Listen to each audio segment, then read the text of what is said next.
In this module, we will continue our discussion about privacy and misuse of personal data, focusing on privacy impact assessment. According to ENISA, a privacy impact assessment (PIA) is essential for defining the privacy objectives of a system.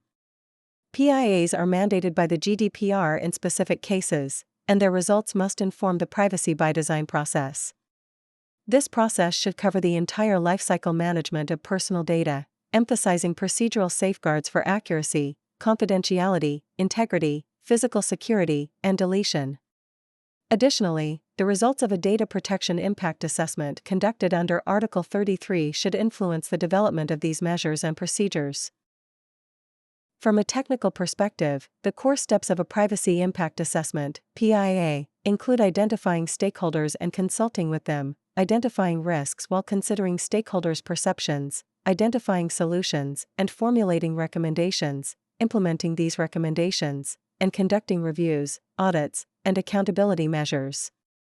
The inputs for the privacy by design process should come from the outputs of the second step, risk analysis, and the third step, recommendations, with its output contributing to the fourth step, implementation of the recommendations. Privacy by design is an iterative and continuous process, and PIAs can be conducted at various stages of this process. The compliance approach for conducting a privacy impact assessment, PIA, is based on two main pillars. The first pillar is the fundamental rights and principles, which are non-negotiable and established by law, and must be respected regardless of the nature, severity, and likelihood of risks. The second pillar is the management of data subjects' privacy risks, which involves determining the appropriate technical and organizational controls to protect personal data. To carry out a PIA, it is necessary to define and describe the context of the personal data processing under consideration. This includes analyzing the controls that guarantee compliance with fundamental principles, such as the proportionality and necessity of processing, and the protection of data subjects' rights. Additionally, it involves assessing privacy risks associated with data security and ensuring they are properly addressed. Finally, the PIA process requires formally documenting the validation of the assessment based on the gathered facts or deciding to revise the previous steps if necessary. The Data Protection Impact Assessment (DPIA), as outlined by WP29 guidelines, is a vital process designed to describe data processing activities, assess their necessity and proportionality, and manage risks to individuals' rights and freedoms. DPIAs act as accountability tools, helping controllers comply with GDPR and demonstrate the measures taken to adhere to regulations, as specified in GDPR Article 24. Essentially, a DPIA is a process for building and demonstrating compliance.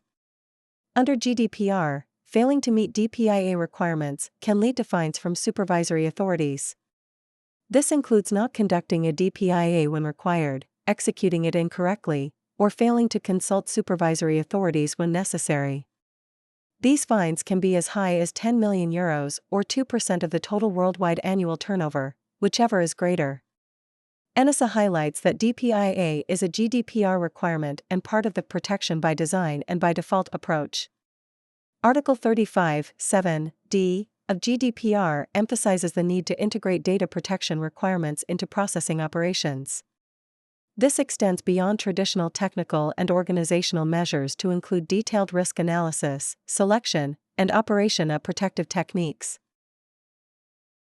A Data Protection Impact Assessment (DPIA) should be conducted before processing begins, as specified in Articles 35(1) and 35(10), and recitals 90 and 93 of the GDPR.